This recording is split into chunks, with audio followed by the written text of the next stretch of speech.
Todo el tiempo estamos en proceso de restauración. El Señor va tratando con nosotros todos los días, con algunos más intensos que otros, pero ahí va el Señor buscando de perfeccionar su obra en cada uno de nosotros. La restauración se refiere al proceso de devolver algo a su estado original o a su condición anterior. Esa es la restauración. Implica la reparación, renovación o recuperación de algo con el fin de presentar su valor o funcionalidad. Y esta última parte de este concepto se ajusta exactamente al propósito de Dios para la vida de nosotros, que dice así, con el fin de preservar su valor y funcionalidad. Para Dios, nosotros somos muy, muy importantes. Somos muy valiosos para Él. Y Él quiere que tanto usted como yo seamos útiles, que estemos preparados para toda buena obra. El Señor quiere usarle. El Señor no quiere que usted esté solo allí sentado o que esté en su casa solo pensando en los afanes del día a día, sino que usted se active para lo que Él le creó. Y el propósito de Dios no solamente culmina con esta vida en cada uno de nosotros, sino que también allá, cuando estemos en su gloria, ahí también Él nos va a usar conforme a sus propósitos. Siempre le vamos a servir al Señor. Qué honor, ¿verdad, hermano? Qué honor es servirle a Dios. Es maravilloso, es un privilegio. Y damos gracias a Dios porque Él nos ha llamado para su santo ministerio. Fíjense algo, cuando nosotros estamos por comprar un artefacto, un aparato, un vehículo, nosotros una de las cosas que siempre vemos es la garantía. ¿Qué garantía de uso tiene este equipo? Y vemos, dependiendo de la garantía de uso que tenga el equipo, lo compramos. Y hacemos una evaluación del costo-beneficio. Y en mi caso yo prefiero una garantía larga. Yo sé que ustedes también. Y a veces prefiero pagar un poquito más con tal de que el equipo me dure un poco más. Ahora fíjense ustedes, ¿qué pasaría si eso que usted está comprando viene con un defecto? Con un defecto de fábrica o un defecto de la producción. Tienes que aplicar la garantía, ciertamente.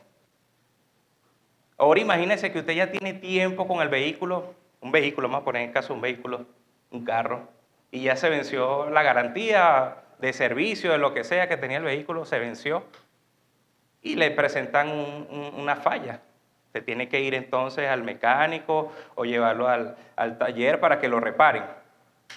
Bueno, fíjense ustedes, la gente de Toyota ahorita acaba de llamar, bueno, desde el año pasado, acaba de llamar 1.8 millones de vehículos a revisión porque tienen un defecto. Y todos los que aquí conocen de vehículos saben que Toyota es el premium, número uno, el tope. Está entre los primeros lugares en el mundo. Es un vehículo confiable. Tú no ves por ahí parado cualquier Toyota allí reparándolo en la calle. Es muy raro. Bueno, han llamado 1.8 millones de vehículos a reparación. Y resulta que es por una falla interna. Ellos tienen una compañía que se llama Daihatsu. De hecho, la camioneta que tengo yo fabricada por Daihatsu, Naterio. Daihatsu tiene 30 años trucando o alterando los valores de las pruebas de seguridad. 30 años y se acaban de dar cuenta de eso ahorita. ¿Qué hizo Toyota como fabricante? Si el problema es interno, lo asumimos. Pero ¿por qué usted cree que pasa eso? ¿Por qué esa falla? ¿Por qué esa falla así tan grande y tan enorme? Si hay manuales de norma y procedimientos, si hay estándares internacionales, si tienen sellos de calidad. ¿Por qué pasa eso? La avaricia. Y pare usted de contar qué otro tipo de cosas. Déjalo así, no importa. Ah, tiene una falla. No, ya sacamos 1 millón de vehículos. Dale, no importa. Pasa eso. Y después cuando el pecado va creciendo, porque eso tiene que ver con el pecado, cuando va creciendo, Ya eso no, ni les importa. Vaya a ver qué pasa. No sé. ¿Quién sabe cuántas personas no murieron por el problema de seguridad que tuvo el vehículo? Y no nos dimos cuenta. Ahorita aquí en Venezuela están llamando a revisión a esos vehículos del año 2013 al 2018, casi que todos los modelos de Toyota. Lo están llamando a revisión y le están dando a las personas el kit de cambio de aceite gratis. Le dan el aceite y le dan el filtro y le cambian su airbag. El problema está en el airbag. Bueno, sucede, mis queridos hermanos, que nosotros, como seres humanos, pasa algo parecido.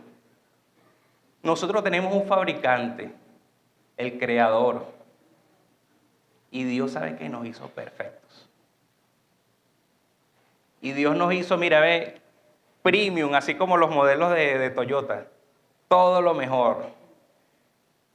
Y dice la palabra de Dios, ahí en Génesis 1:31, que después que Él culminó de hacer toda la obra, dijo, todo es bueno en gran manera. Y ahí está el hombre. El hombre es la corona de la creación de Dios. Y Él nos hizo perfectos. Pero resulta que nosotros mismos hemos provocado un defecto. Es decir, nosotros fallamos al manual de normas y procedimientos de ese fabricante. Nosotros fallamos a los estándares. Y entonces transgredimos la ley de Dios. Entonces el error no es del fabricante, el error es de nosotros mismos. Nosotros hemos traído imperfección a nuestras vidas y hemos traído el pecado. Y por eso es que necesitamos, hermanos queridos, ser restaurados. Por el pecado que hay en nosotros, necesitamos ser restaurados. Y es una restauración permanente. ¿Usted sabe qué hizo el fabricante? ¿Usted sabe qué hizo el creador? Nos dio un modelo perfecto. Mejor que un Ferrari. Yo no sé cuál sería el mejor vehículo ahorita. El más costoso y el más perfecto que hay en el mundo. Bueno, ese modelo es el Señor Jesucristo. Un hombre completamente perfecto, sin defectos de ningún tipo y sin pecado. Y nos dijo, este es el modelo a seguir, este es el estándar. Anden como Él. Anden como Él anduvo. Practiquen las obras de Él, sigan sus mandamientos, crean en Él para que tengan salvación y vida eterna. Es Jesucristo en que nosotros trae la restauración. Es Jesucristo el que llama al arrepentimiento. Es Jesucristo el que te perdona. Y es Jesucristo el que está todos los días contigo, día a día, perfeccionándote, hermanos. Entonces, hoy a la luz de las Escrituras vamos a hablar de la restauración, de esa última etapa del proceso, de el arte de recordar sin dolor. Y vamos a verlo con los siguientes puntos. Primero,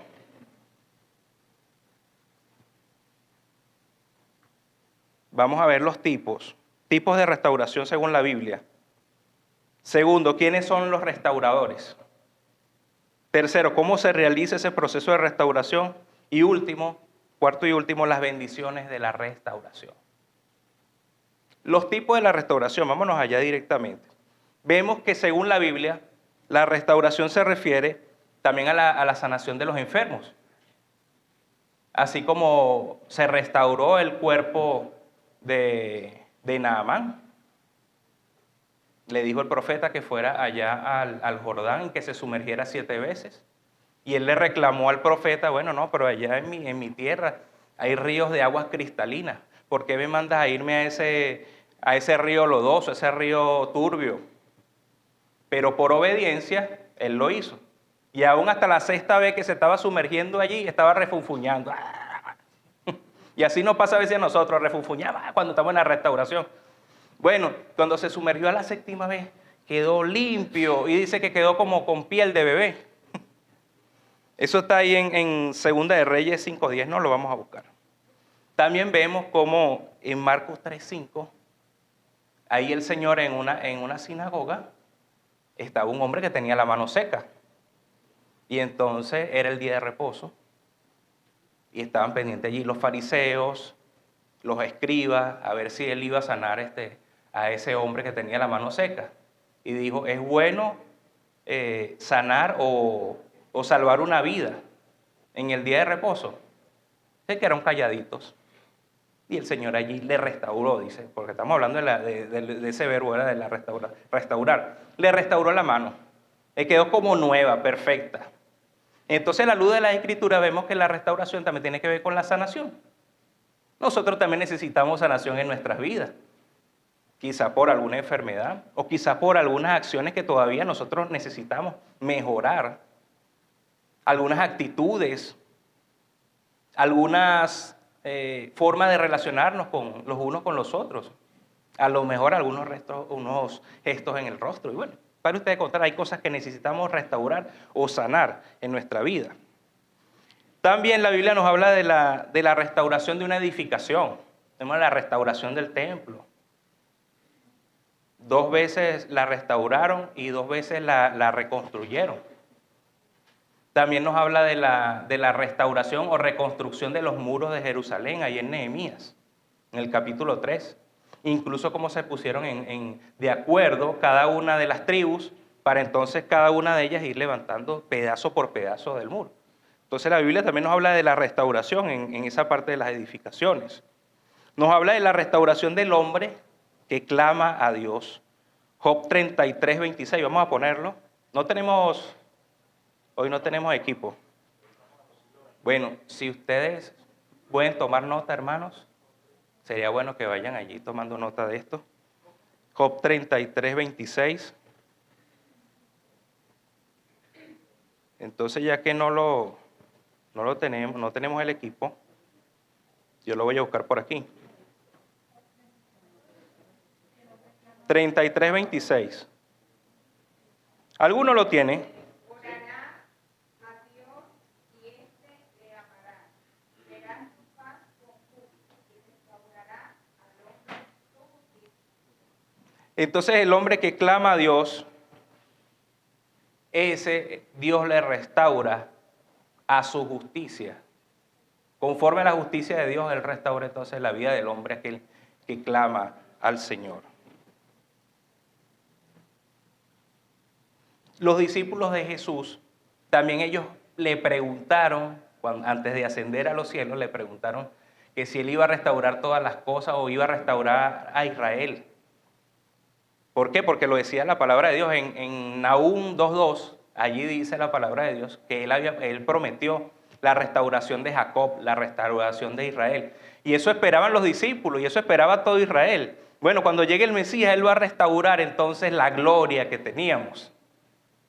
¿Y qué le dice el Señor? Mira, todavía no, a ustedes no le corresponde, eso está en el libro de los Hechos, en el primer capítulo, a ustedes no les corresponde todavía saber los sazones y los tiempos de la restauración. Ocúpense en ¿qué? En predicar el Evangelio. Ocúpense de llamar y hacer discípulos. Ocúpense de que todo el mundo pueda llegar a tener la palabra de Dios y llegar a ser salvos. La salvación, viene por el oír, ¿verdad? La palabra de Dios. Entonces vemos que también la palabra del Señor nos habla de la restauración conforme a Israel, a restablecer la gloria de Israel. ¿Y cuándo se va a restablecer la gloria de Israel? ¿Y cuándo el Señor va a restaurar todas las cosas? Cuando venga el Señor Jesucristo. En su segunda venida, cuando el Señor Jesucristo venga, entonces allí va a ser restauradas todas las cosas. Y eso lo podemos ver en Hechos 3:21. Si alguien, por favor, ayúdenme. Búsquenlo allí y lo vamos leyendo. Hechos 3:21. Aquí es necesario que el cielo reciba hasta los tiempos de la restauración de todas las cosas, de que habló Dios por boca de sus santos profetas que han sido desde el tiempo antiguo. Bueno, ese que van a recibir arriba en el cielo es el Señor Jesucristo. Y cuando el Señor Jesucristo venga, ahí entonces va a restaurar todas las cosas. Entonces vemos a la luz de las Escrituras, hablando de los tipos de restauración, que la Biblia habla de la restauración, se aplica a las edificaciones, se aplica a las enfermedades, se aplica al hombre que clama a Dios, se aplica también al hombre que se convierte de sus malos caminos. Ese versículo no lo vimos, pero lo vamos a ver más adelante, que está en Jeremías. Cuando el hombre se convierte, entonces Dios también le restaura. Vemos también la restauración de la gloria de Jacob y lo que hemos visto ahora, que cuando el Señor Jesucristo vuelva, va a restaurar ¿qué? Todas las cosas. Eso es lo que nos dice la Biblia sobre la restauración. Vamos a ver ahora quiénes son los restauradores. Primero, es Dios quien restaura, hermano. Es Dios quien a nosotros nos transforma, es Dios a quien nosotros nos reconstruye, nos restituye, nos alienta, nos motiva. Es el Señor el que pone en nosotros el querer como el hacer. Y como les decía en un principio, Dios quiere usarle a usted. Dios quiere que usted sea un instrumento útil en sus manos. Entonces es Dios quien hace en nosotros la restauración. Ahora sí, búsqueme uno, Jeremías 15, 19.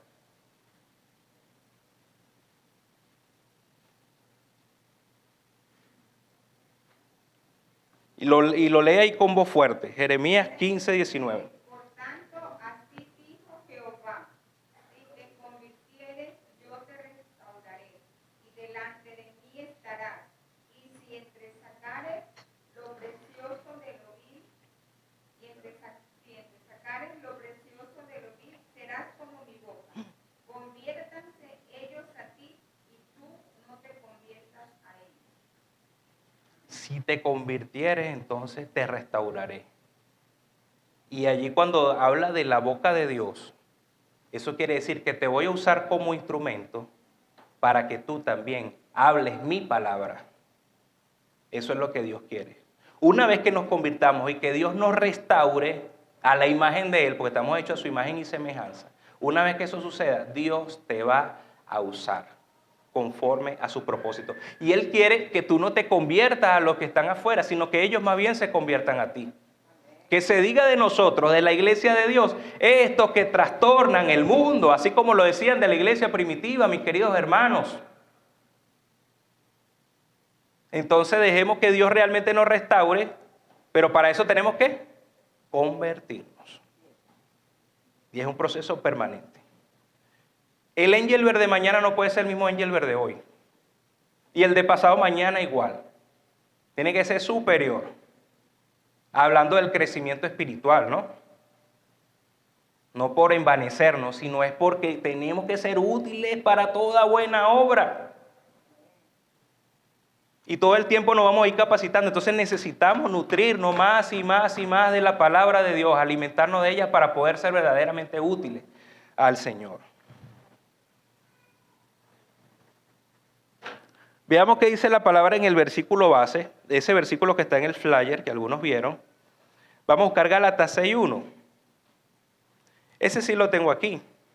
Y dice así: hermanos, si alguno fuere sorprendido en alguna falta, escucha bien. Si alguno fuere sorprendido en alguna falta, ¿qué te habla eso? Del pecado, ¿verdad? Si pecamos es porque nos encontraron en alguna falta, en algún error. Dice allí: vosotros que sois espirituales, restauradle con espíritu ¿de qué? De mansedumbre, considerándote a ti mismo, no sea que tú también seas tentado. ¿A quién está hablando aquí Pablo? A la iglesia, a los creyentes. Ahí lo primero que dice, hermanos. Cuando dice hermanos, nosotros no tenemos comunión con el mundo. Entonces no le podemos decir hermano a cualquier persona. Cuando decimos hermano es porque estamos hablando en la iglesia. Estamos hablando a los hijos del Señor. Y dice, si alguno de esos que están aquí adentro fuere sorprendido en alguna falta, en algún error, en algún pecado, sea lo que sea, esos son los que necesitan ser restaurados. Ahí lo dice, vosotros que sois espirituales, restaurarle con espíritu de mansedumbre. Es decir, con amor, con piedad, con mansedumbre. Así que debemos restaurarnos los unos a los otros, a los que estamos dentro del redil, ¿verdad? Ahí dice, vosotros que sois espirituales. ¿Qué es eso? Vosotros que sois espirituales. Es decir, que también dentro de la iglesia hay algunos que no necesariamente son espirituales, hermano. Hay algunos que creyeron en el Señor Jesucristo, pero todavía se dejan llevar por la corriente de este mundo. Algunos que todavía andan en la carne. Pero hay unos que sí son espirituales. Si vosotros somos espirituales, entonces nosotros podemos restaurar. ¿Qué va a pasar con el que está en la carne? Imposible que pueda restaurar a otro. Es imposible, entonces no va a poder ser usado por el Señor. Entonces necesitamos que ser espirituales. Uno que me busque ahí, 1 Corintios 2, 14 y 16. Vamos a ver quiénes son los espirituales.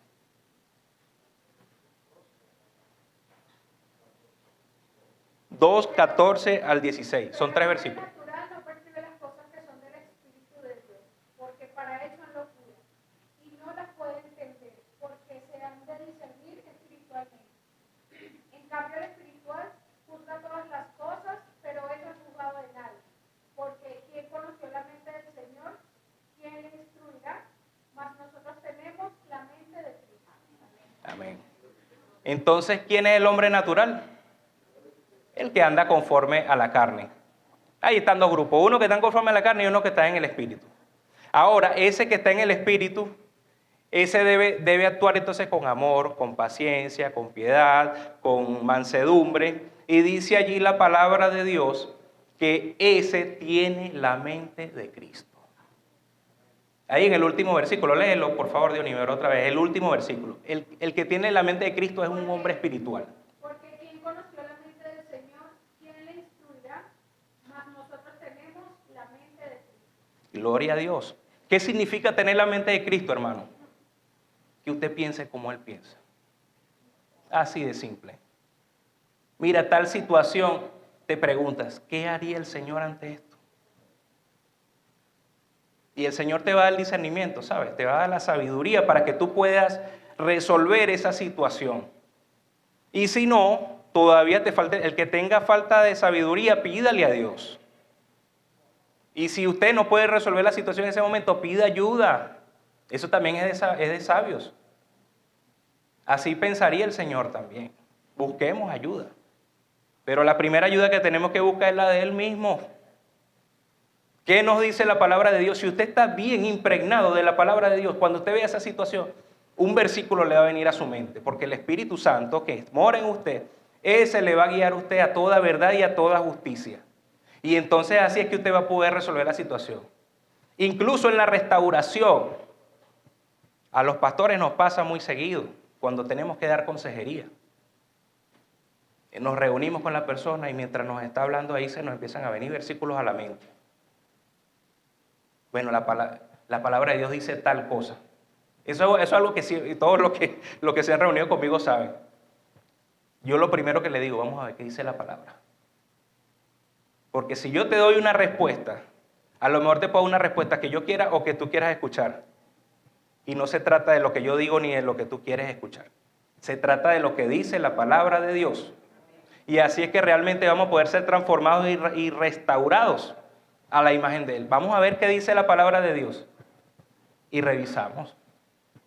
Y escudriñamos. Y también aplicamos. Porque solamente aplicando la palabra es que realmente la ponemos por obra. La fe sin obras es muerta. Bueno, si yo creo, pastor, lo que usted me dijo, pero no lo practico, entonces mi fe queda ¿qué? Muerta. Bueno, he creído realmente. No aplico entonces a mi vida lo que dice la palabra. Tengo que aplicarlo. Bueno, muy bien. Para Dios es sumamente importante el proceso de restauración. Podríamos compararlo también con la restauración de esas obras de arte maravillosas. ¿Qué hace uno de esos hombres ricos o uno de esos museos que tienen esas pinturas de 300, 400 años de haberse creado? ¿A quién llaman? ¿A un hombre natural?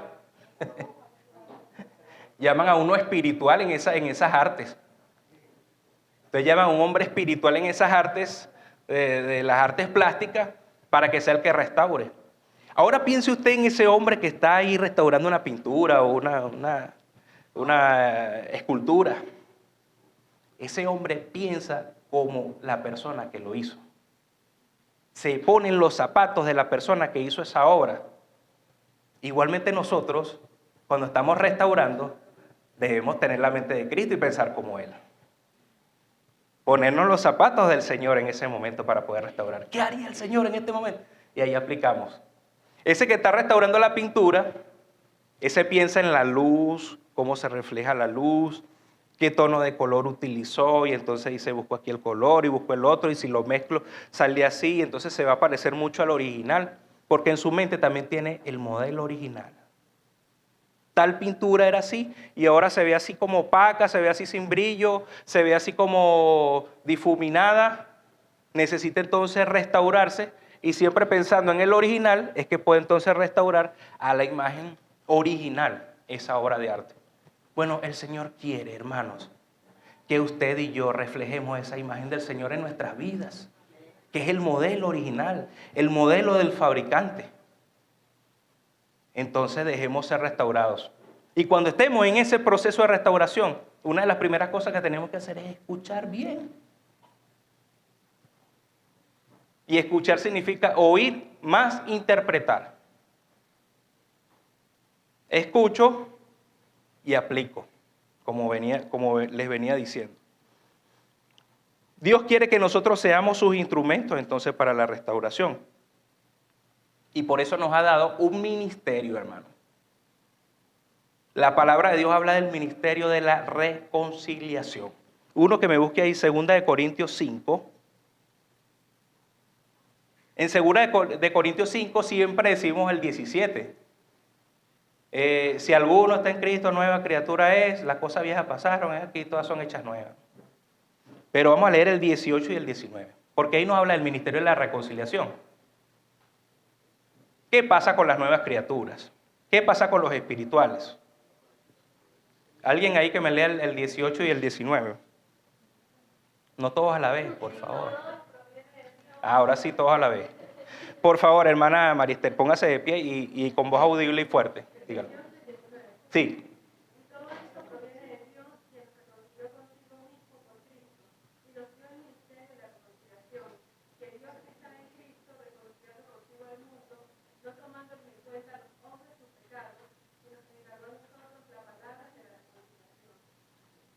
Barbaridad de ministerio que tenemos.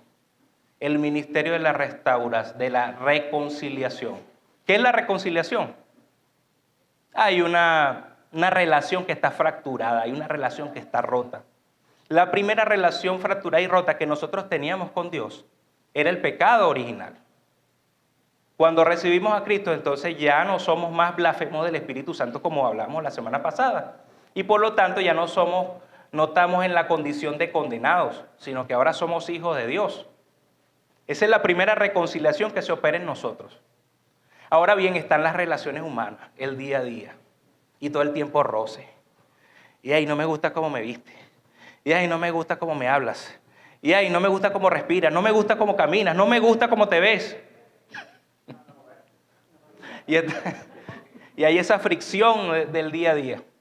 Bueno, eso también amerita reconciliación, porque el Señor no quiere que estemos enemistados los unos con los otros, sino que estemos en una relación de amor, de amistad, en una relación amena, y que podamos soportar los unos a los otros las ofensas de unos a otros, y por eso es que necesitamos perdonarnos.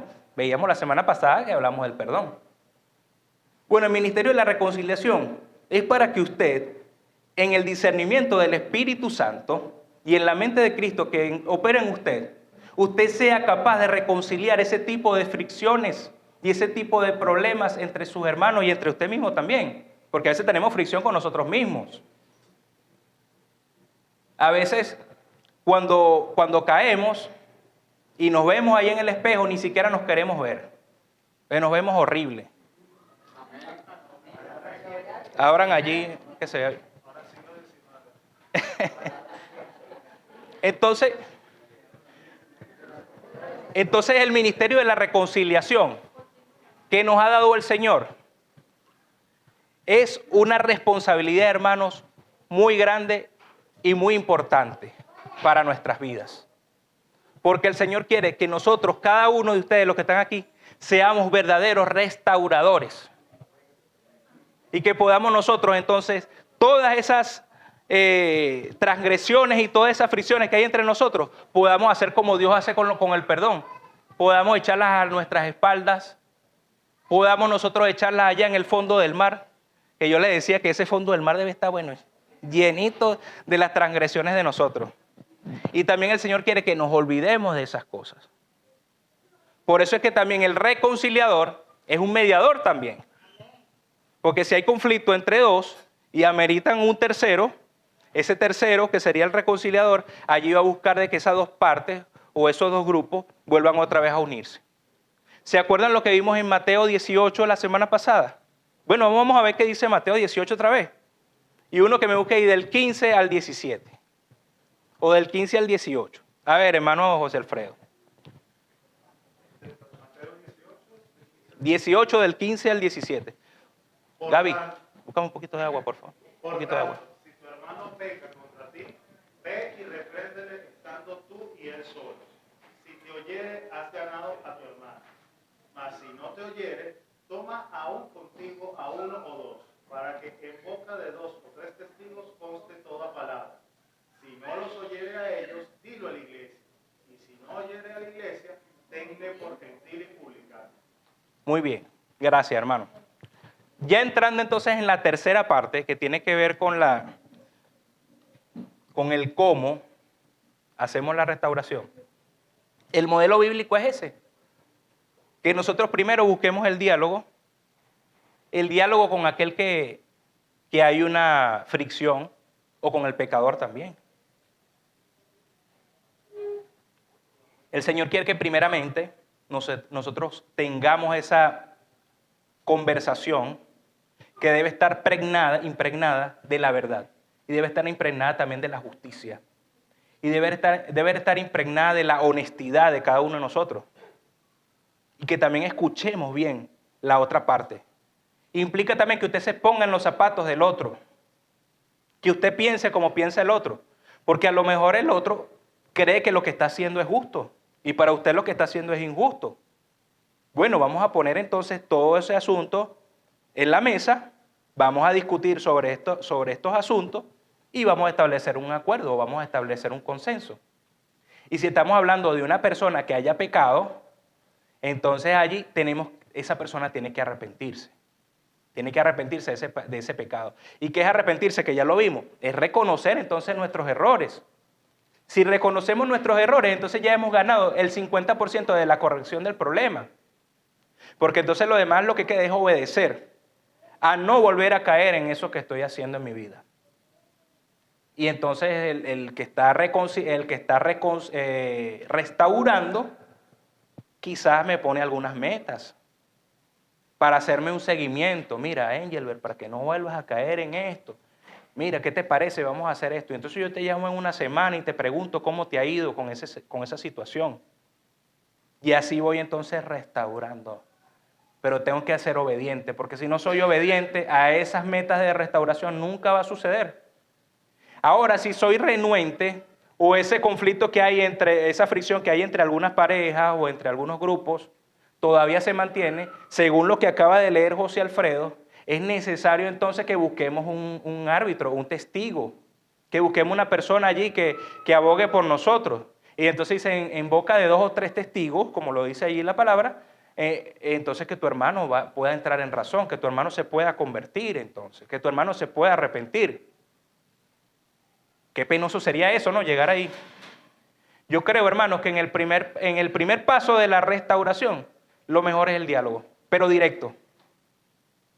Es triste que uno tenga que buscar un segundo, un tercero. Es triste. Porque también es hasta penoso. Pues entonces ya no solamente es que mi hermano con el que tengo conflicto sabe los problemas que me va a conocer más allá de lo que soy, o me va a ver realmente como soy, ¿verdad? Con ese problema que tengo, sino que ahora tengo que buscar un tercero que también se entere. Entonces es como penoso. Y más penoso sería todavía si vamos al tercer escalón, que es llevarlo a la iglesia. Ahí sería muy penoso. Que todos se enteren entonces. Así como pasó allá en Corintios. ¿En Corintios qué pasó? Que había un fornicario se acostaba con la mujer de su papá. Tremendo fornicario. Y dice Pablo, ahí en 1 Corintios 5:5, entonces que el tal se ha entregado a Satanás para la destrucción de la carne, o sea, del cuerpo, a fin de que el alma sea salva en el día postrero. Por eso es que decimos que también aquel que tiene la salvación, ese no la pierde. Discúlpenme ese paréntesis. Pero ese versículo se ajusta mucho a eso. Es decir, entonces, que el que está pecando y no se arrepiente, el Señor, si es su voluntad, obviamente, porque Él es soberano, si es así, mire, ve, hasta cruzamos el páramo. Y se acuerda también cuando estudiamos allí en Juan 15, que estábamos hablando de la vid verdadera, ¿qué decía Él cuando uno no da fruto? Cuando uno de esos pámpanos no da fruto, ¿qué pasa? Lo corta. ¿Y qué pasa? Y lo echa al fuego. Y el fuego significa destrucción, el fuego significa hasta ahí llegaste, el fuego significa cenizas. Entonces el Señor no quiere eso para nosotros. Por eso es que nos dio el ministerio de la reconciliación y de la restauración, para que entonces juntos nosotros podamos resolver esos conflictos y esos problemas y que el germen del pecado salga de nosotros. Sea el defecto, el defecto que nosotros le hemos dado a la fabricación perfecta del Señor, que es el pecado. Entonces que ese germen del pecado no tenga más control sobre nosotros, que no sea ese grillete que no nos deja caminar, entonces andamos con ese grillete para todos lados, que es el pecado, no, que sea el Señor cortando ese grillete, hermano. Pero para eso debemos arrepentirnos entonces, para que Él haga la obra. Dice Gálatas 6:2, el que viene después del versículo base, sobrellevar los unos las cargas de los otros y cumplir así la ley de Cristo. Esa es la verdadera restauración. También vemos el proceso de restauración que Jesús hizo con Pedro. Pedro le negó 3 veces al Señor. Y en el proceso de restauración, lo primero fue el arrepentimiento de Pedro. ¿Qué hizo él después de haberle negado? Lloró amargamente.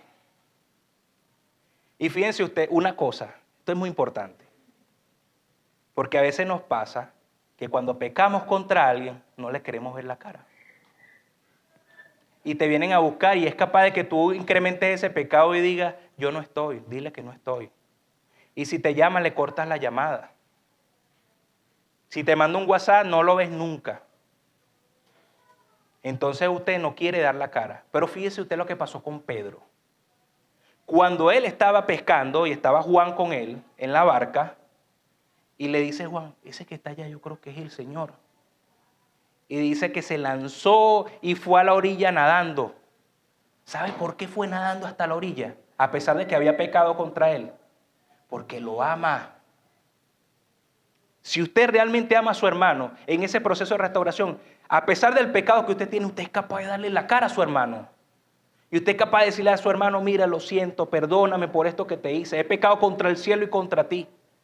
Como le dijo el hijo pródigo al padre. ¿Y qué hizo el Señor Jesucristo?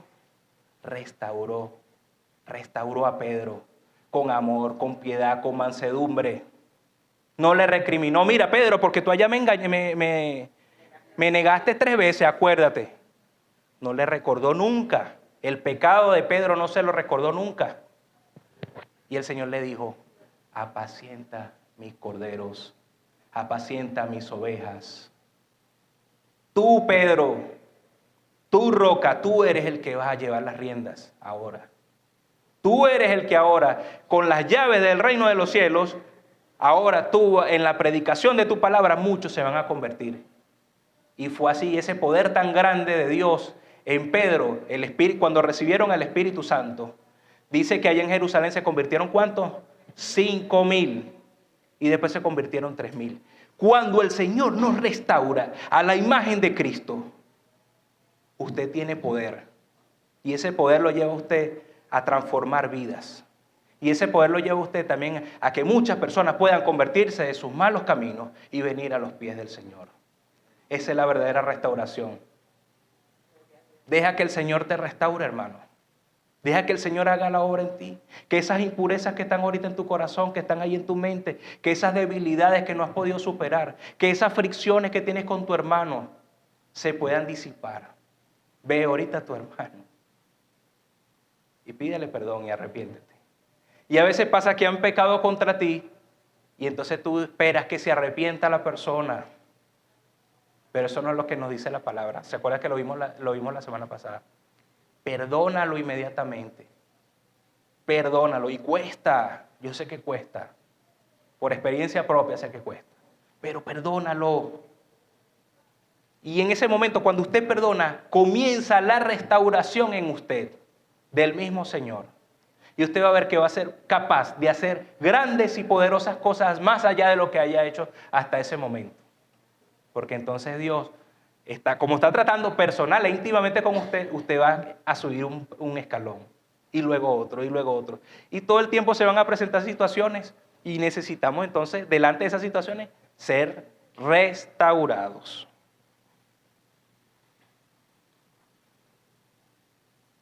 Bueno, en la restauración que hace Pablo del fornicario, eso está en 2 Corintios 2, 5 al 8. Allí dice que él lo perdona. Me gustaría, si pudiese, no podemos verlo todavía. Alguien que busque ahí 2 Corintios 2, 5 al 8. Pero si alguno me ha causado tristeza, no me la ha causado a mí solo, sino en cierto modo, por no exagerar, a todos vosotros. Le basta a tal persona esta reprensión hecha por muchos. Así que, al contrario, vosotros más bien debéis perdonarle y consolarle, para que no sea consumido de demasiada tristeza. Por lo cual os ruego que confirméis el amor para conmigo. ¿Ustedes creen que esa persona se había arrepentido de su mal? Yo creo que sí. Sí se había arrepentido. Se había arrepentido porque ahí dice, debes consolarle. Y le está hablando a la iglesia. Debes consolarle, no sea que sea consumido por grande tristeza. Pablo dio el ejemplo, primero amonestar a ese hombre. Porque la iglesia, no, tranquilo, ven amigo, si quieres párate aquí en el púlpito y canta unas alabanzas y da un mensaje también. Así estaba la iglesia de Corinto con el pecador. Y vino Pablo y le dijo, no, un momento, eso no es así. Al tal échale fuera. Así mismo, vamos a entregarlo a Satanás y que para la destrucción del cuerpo, de la carne, a fin de que el alma sea salva, ¿verdad? En el día postrero. O sea, le habló con dureza a la iglesia. Pero así como él lleva a la iglesia a que debe reprender y debe tomar cartas en el asunto sobre el pecado, también habla del perdón y también habla de la restauración. Y es el primero que lo hace. Y ahí habla de la restauración cuando dice consuélale. Cuando usted está restaurando al pecador, usted debe consolarlo. ¿Y quién es el consolador? Primero Jesús. Primero Él, porque Él dijo, os enviaré a otro consolador. Ese otro consolador, que es el Espíritu Santo, Él va a ir obrando en usted y en la persona para que entonces sea consolada esa persona. Y no se consume en tristeza, porque la tristeza, ¿qué pasa? Seca los huesos. Y veíamos también que aquel que no se arrepiente también perece según la tristeza. Eso lo vimos en la parte del arrepentimiento. Entonces, hermanos, nosotros que somos espirituales, nosotros que tenemos la mente de Cristo, nosotros que estamos en un proceso de restauración y que tenemos un andar con Cristo día a día, debemos entonces restaurar consolando a aquel que ha caído. Amén. Que el Señor nos use, hermano. Por último, vamos a ver las bendiciones de la restauración. Dios quiere bendecir a sus hijos con el proceso de restauración, para que en ese proceso de restauración entonces todos demos frutos. Ya veíamos la parte de arrepentimiento, frutos de arrepentimiento, que demos frutos de arrepentimiento. Y el Señor quiere que demos también frutos restaurándonos los unos a los otros. El Salmo 103, de 2 al 5 dice, bendice alma mía Jehová, y no olvides ninguno de sus beneficios. Él es quien perdona todas sus iniquidades, el que sana todas sus dolencias, el que rescata del hoyo tu vida, el que te corona de favores y misericordias, el que sacia de bien tu boca, de modo que te rejuvenezca como el águila. Ese debe ser el clamor de cada uno de nosotros día a día, para ser verdaderos restauradores. Pensando en las bendiciones y en las maravillas que Él tiene día a día en nuestras vidas. Y si hay algo malo en nosotros, que sí lo hay, no nos podemos engañar. Si hay algo malo, restáuralo, Señor, límpiame, Señor, purifícame, quita esa maldad de mí. De tal manera entonces que tú me puedas restaurar como el águila, restablecer como el águila. Y ese proceso de la restauración del águila es tremendo y es doloroso. Que se quita las garras, que se quita el pico, que se quita las plumas. Y luego todo eso se va restaurando poco a poco y va creciendo otra vez. Un nuevo plumaje, un nuevo pico, unas nuevas garras. Y dice la misma palabra de Dios, y dice también la biología, la zoología, no sé, que puede durar hasta 40 años más el águila. Después de que llegó a ese proceso donde ya no podía ni siquiera agarrar un ratoncito, un conejito, porque ya las garras las tenía totalmente encorvadas y el pico encorvado. Cuando el Señor le restaura en ese proceso doloroso, después está como nuevo. Qué maravilloso es Dios. Primera de Pedro 5:10 dice, mas el Dios de toda gracia, que nos llamó a su gloria eterna en Jesucristo, después que hayáis padecido un poco de tiempo, es decir, las pruebas, Él mismo os perfeccione. Primero nos perfecciona, nos afirma, segundo, nos fortalece y nos establece. Y ese establece es la restauración plena, donde ya usted no está pensando en los rudimentos básicos de la fe, sino ya usted está pensando en cómo voy a restaurar a mi hermano, cómo le voy a levantar. Ya estoy pensando en las enseñanzas que voy a dar, ya estoy pensando en la predicación que voy a hacer en las calles, ya estoy pensando en que voy a ir a los hospitales, estoy pensando en que voy a ir a las cárceles. Ese es ya cuando usted está preparado para toda buena obra. En 2 de Timoteo 2:21 dice, así que si alguno se limpia de estas cosas, de esas impurezas, de esa maldad, será instrumento para honra, santificado. De eso vamos a hablar en la próxima ciclo de predicaciones, vamos a hablar de la santificación. Santificado, útil al Señor y dispuesto para toda buena obra. Ve que el Señor quiere utilizarnos. Ve que el Señor en esa restauración nos quiere potenciar. Que usted llegue a su máxima potencialidad. En Hebreos 13, 20, 21 dice, y el Dios de paz que resucitó de los muertos a nuestro Señor Jesucristo, el gran pastor de las ovejas, por la sangre del pacto eterno, os haga, escucha bien, aptos en toda buena obra para que hagáis su voluntad, haciendo Él en vosotros lo que es agradable delante de Él por Jesucristo, al cual sea la gloria por los siglos de los siglos. Amén.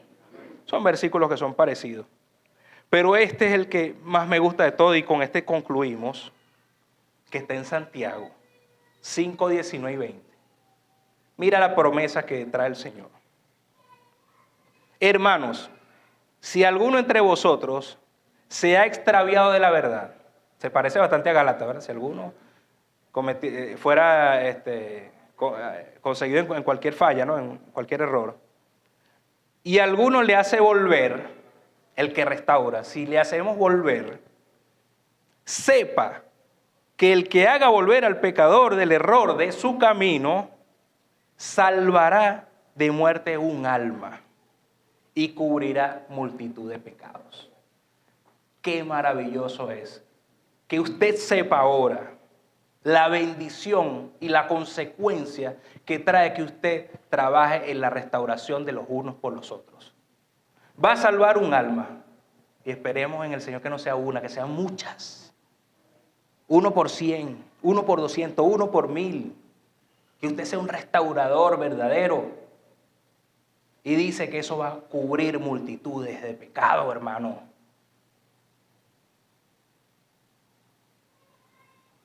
¿Tú quieres ser un verdadero restaurador? Ven ahorita a los pies de Cristo. Pídele a Él que te restaure. Pídele a Él que te salve. Pídele a Él que te renueve. Y si hay aquí alguno que quiera recibir a Cristo en este momento, levante su mano. Y si no, damos gloria al Señor. Gloria al Señor siempre. Y no lo postergue, hermano. Si alguno no lo ha recibido, no lo postergue. Pídale al Señor entonces, a solas, que sea Él restaurando su vida y sanándole. Vamos a orar. Amado Dios, queremos darte gracias, Señor, por tu gran amor, por tu bondad, por tu misericordia. Gracias porque tú nos has dado el ministerio de la reconciliación. Gracias porque tú, Señor, que haces la restauración en nuestras vidas día a día, quitando las impurezas, limando todo lo malo. Tú también, Señor, quieres que nos activemos para tu obra y que te sirvamos. Tú quieres que estemos preparados para toda buena obra. Y como promesas dice que salvaremos almas y cubriremos multitudes de pecados. Ayúdanos, Dios, a ser restauradores, Señor. Y que podamos nosotros hacer lo que a ti te agrada y sacar de ti, Señor, siempre una sonrisa. En el nombre de Jesús te damos gracias y nos dejamos en tus manos. Amén y amén. Dios le bendiga, mis amados hermanos.